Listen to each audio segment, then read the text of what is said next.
하나님 말씀 우리 함께 보겠습니다. 사무엘하 2장 8절부터 11절까지 말씀입니다. 우리 한 목소리로 함께 읽습니다. 사울의 군사령관 넬의 아들 아브넬이 이미 사울의 아들 이스보셋을 데리고 마하나임으로 건너가 길르앗과 아술과 이스라엘과 에브라임과 베냐민과 온 이스라엘 왕으로 삼았더라. 사울의 아들 이스보셋이 이스라엘 왕이 될 때에 나이가 40세이며 2해 동안 왕위에 있으니라. 유다 족속은 다윗을 따르니 다윗이 헤브론에서 유다 족속의 왕이 된 날수는 7년 6개월이더라. 아멘. 이스라엘의 왕을 세우는 일은 하나님께서 선지자들을 통하여서 왕을 세우십니다. 사울이 처음 왕이 되었을 때 하나님의 선지자였던 사무엘을 통하여서 그에게 기름 붓게 함으로 왕이 되게 하셨습니다. 사울이 하나님의 말씀대로 순종하지 않자 하나님께서는 사무엘을 통하여 다시 다윗에게 가서 기름 부어 왕이 되게 하셨습니다. 그럼에도 불구하고 다윗은 아직 왕의 자리에 오르지 못하고 광야에서 10년 동안 방황하며 고통을 당하고 있습니다. 그러던 차에 블레셋과의 전투에서 사울이 죽음을 당합니다. 죽음을 당한 이 사울을 대신해서 그의 아들이 왕이 되어지는데 그 전투에 사울의 모든 아들이 다 죽고 막내 아들 하나만 살아남게 되었습니다. 그래서 이 막내 아들을 왕으로 삼아 이스라엘이 그 사울의 왕국을 계속 유지해 가려고 하고 있습니다. 근데 그 아들이 어떻게 왕이 되는지를 오늘 설명한 겁니다. 사울의 군대 장관이었던 아브넬이라는 사람이 그 막내 아들을 찾아 지켜내고 그 막내 아들을 앞장 세워 그를 왕으로 삼습니다. 근데 왕으로 삼을 때 누가 기름 붓냐 하면 이 아브넬이라는 군대 장관이 그를 왕으로 세우는 그런 장면입니다. 뭔가 이상하지요. 하나님의 나라의 왕은 하나님이 세우셔야 합니다.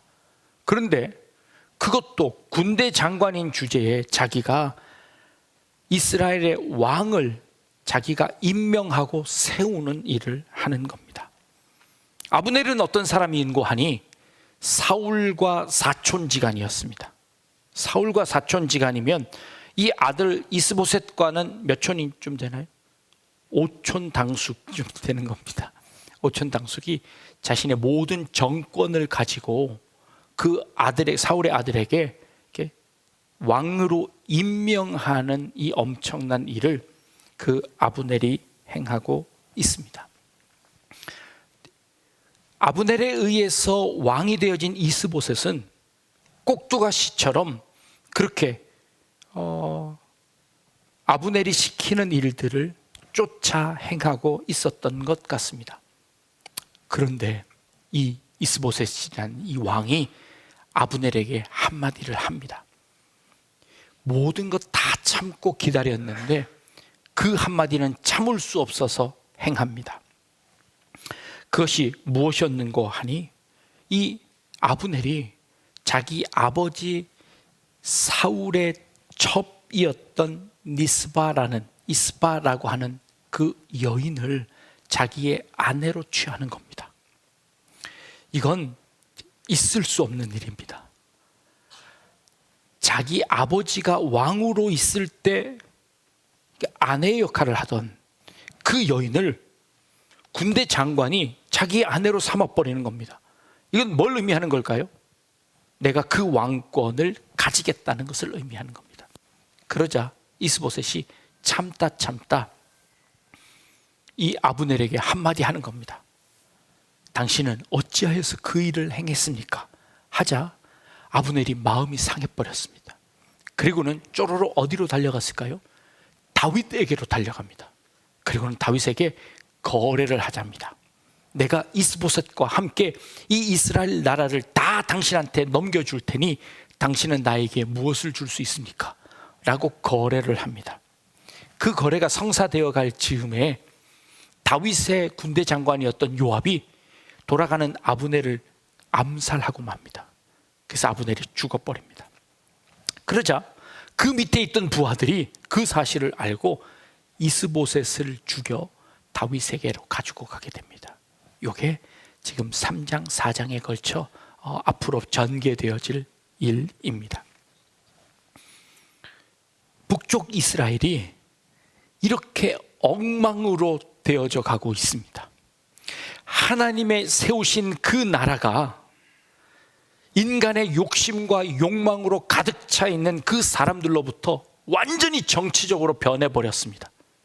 그래서 그 나라에 이런 암수와 암투들이 벌어지고 있는 그 광경을 봅니다. 그 마지막 왕이 이스보셋이라는 왕이었습니다.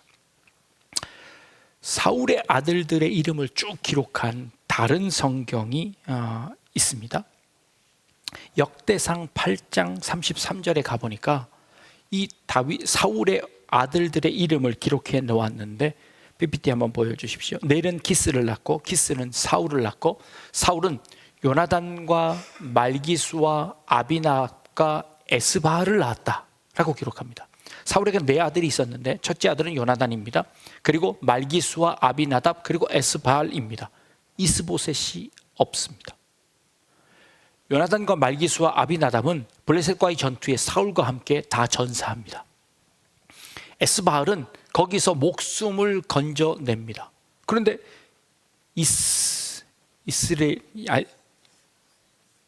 이스보셋이 아니라 이 에스바알이라는 사람만 이름이 기록되어져 있습니다. 이게 역대상 8장 9장에 공이 기록되어져 있는데 성경학자들이 이렇게 추측합니다. 이 에스바알이 이스보셋일 것이다. 그의 이름을 나중에 후대 사람들이 이 이름을 바꾸어 불렀을 것이다 라고 추정을 합니다. 자, 에스바알이라는 이름의 뜻이 무엇인고 하니 이런 뜻입니다. 바알의 사람이라는 뜻입니다. 그런데 이스보셋이라는 이 이름의 뜻은 부끄러움 사람의 이 뜻을 가지고 있습니다. 자, 원래 이름은 에스바알이었는데 그 에스바알이라는 그 사람을 이스보셋이라고 부르게 되었습니다. 역대상에는 에스바알이라고, 근데 사무엘 하에는 이스보셋이라고 이름을 부르게 되었다는 겁니다. 여기에는 한 세 가지 정도의 학자들의 견해가 있습니다. 바알이라고 하는 것은 우리가 너무나 잘 아는 우상의 이름입니다. 그런데 이 바알의 원래의 뜻은 무엇인고 하니 주인, 주님 이런 뜻입니다.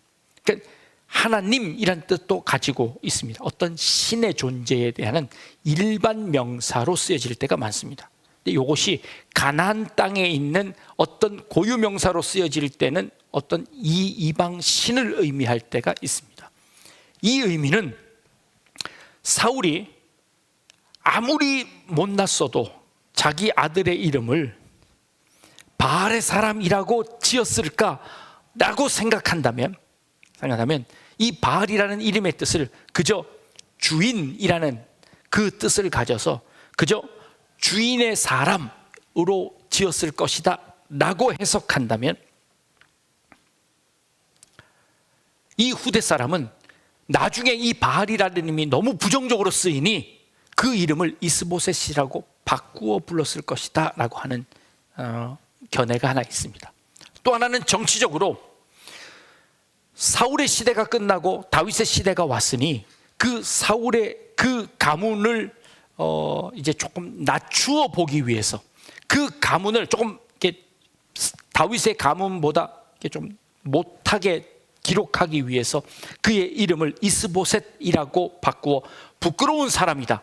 마지막 그러니까 마지막 왕이었으니 그를 부끄러운 사람처럼 취급했을 것이다 라고 보는 견해입니다.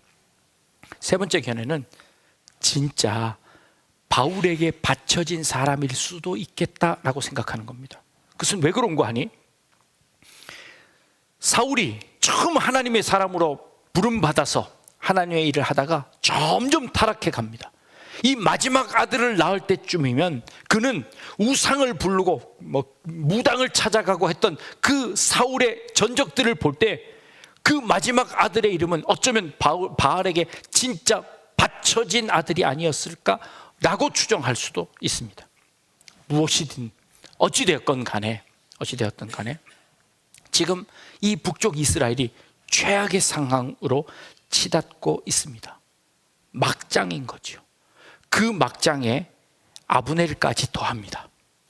아브넬이 자기가 섬겼던 왕의 아내를 첩을 자신의 아내로 취하며 모든 권력을 다 쟁취하는 이런 막장 드라마가 펼쳐지고 있습니다. 이 상황 속에서 하나님은 사울이 죽었음에도 불구하고 다윗을 이미 하나님의 사람으로 기름 부었고 하나님이 그 다윗을 통해서 이스라엘을 통일시키고 이스라엘에게 하나님의 뜻을 전하려고 이미 작정하셨는데 하나님은 왜 이 지경이 되도록 이스라엘을 내버려 두는 걸까요? 하나님께서는 왜 이 이스라엘을 이 상태로 그냥 내버려 두시는 걸까요? 조금 더 빨리 정리해 주시고 조금 더 빨리 다윗을 세워 이스라엘을 정비하시는 게 좋지 않을까요? 그런데 오늘 우리가 읽은 마지막 본문에 다윗이 헤브론에서 유다 족속의 왕이 된 날수는 7년 6개월이라고 명백히 밝히고 있습니다. 7년 6개월 동안 다윗은 이 헤브론이라는 곳에서 12지파 중에서 단순히 유다 지파 한 지파의 왕으로서 존재합니다.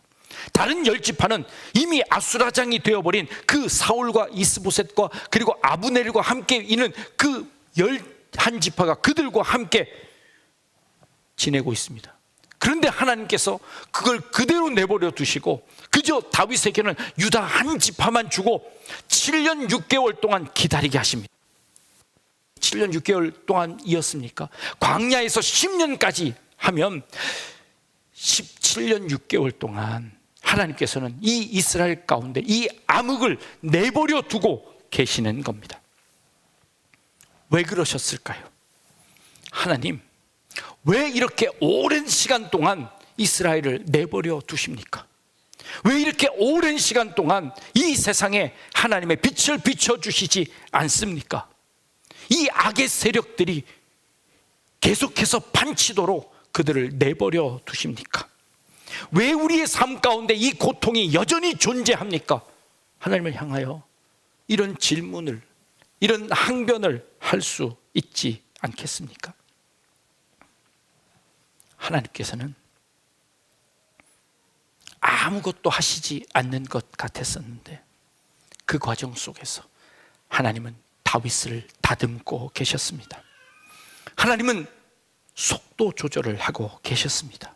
이스라엘 공동체가 온전히 하나 될 수 있도록 여전히 남아있는 잔존 세력과 그 아브넬의 그 세력 가운데 이스라엘 백성들과 같은 민족끼리 싸우지 않고 평화적으로 정권이 교체될 수 있도록 기다리시며 그 기다림 속에서 이 다윗이 인내하고 참고 견뎌낼 수 있는 그 힘을 기를 수 있도록 시간을 조절하십니다. 다윗은 그 전부터 사울을 죽일 수 있는 기회가 여러 번 있었으나 그는 참았습니다. 헤브론에서 왕이 되었을 때 그 정치적인 힘을 가지고 이스라엘을 뒤흔들 수 있었을 겁니다. 아마 그랬다면 같은 민족과 민족끼리 다툼이 있었을 겁니다. 다윗은 그것을 볼 수가 없었습니다. 참고 기다렸습니다. 그랬더니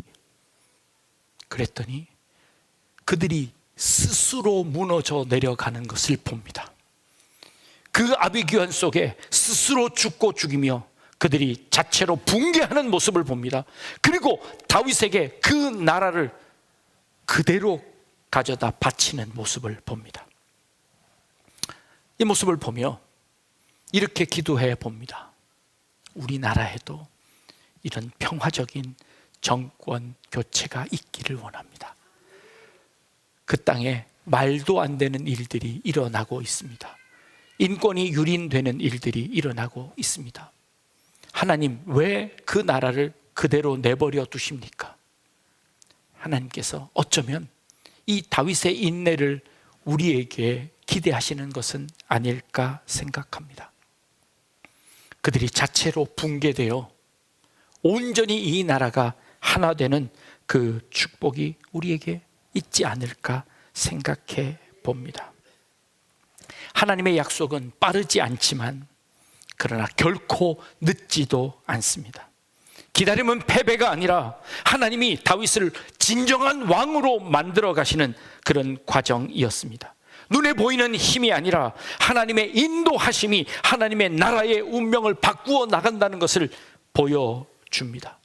다윗은 이미 왕으로 기름 부음 받았습니다. 그러나 그는 아직 이스라엘 온 나라의 왕으로 인정받지는 못했습니다. 이미 왕이지만 그러나 아직 완성되지 않는 그 과정 속에서 우리가 할 수 있는 것은 무엇일까요? 기다림과 인내인 것이지요. 우리는 오늘 성찬식을 했습니다. 성찬식을 하는 의미가 뭘까요? 우리는 이미 그리스도의 피로, 그리스도의 십자가의 은혜로 구원 얻었습니다. 그러나 이 구원 가운데 우리는 아직 완성되지 않은 상황 가운데 있습니다. 이 상황 속에서 우리는 주의 몸과 주의 피를 상징하는 이 성찬을 대합니다. 그러면서 다짐합니다. 이미 우리는 구원받았지만 여전히 죄악 가운데 살아가고 있는 우리 자신들을 하나님의 말씀 위에, 하나님의 은혜 위에 다시 세우기 위하여 아직 완성되지 않은 우리 자신들을 돌아보며 주의 몸과 주의 피를 기억하며 주님 앞에 서는 것, 이거 성찬이지 않겠습니까? 하나님의 나라는 이미 우리 가운데 있지만 그러나 그 나라는 아직 완성되지 않아 우리가 죽어져 천국에 갈 때 이 나라, 이 하나님의 주님이 다시 오셔서 재림하시며 심판하실 그때까지 완성되지 않은 그날까지 너희는 모일 때마다 이 일을 행하여 나를 기념하라 라고 하신 말씀처럼 우리는 오늘 주님의 떡을 먹습니다. 주님의 피를 마십니다. 주님의 몸과 피가 우리의 몸속에 들어와 아직 완성되지 않은 우리들을 깨우고 다시 주의 말씀 가운데 서게 하시는 그런 은혜입니다. 그래서 우리는 이 성찬할 때마다 다윗의 이 기다림을 봅니다. 하나님, 나를 왕으로 기름 부으셨는데 내 때가 언제입니까? 다윗은 그 하나님을 향하여 늘 그렇게 외쳤는지도 모르겠습니다. 광야에 10년 동안 그가 헤매고 다닐 그때에 헤브론에서 아무것도 하지 못하고 그 헤브론에 갇혀 있을 그때에도 이미 나는 하나님께서 기름 부으신 왕입니다. 그러나 하나님의 때가 되지 않았기에 내가 아직 기다립니다. 다윗은 그 하나님의 때와 하나님의 날을 기다리며 하나님께서 그들이 스스로 붕괴하며 그 나라를 다윗에게 가지고 오는 그때까지 믿음으로 기다렸습니다.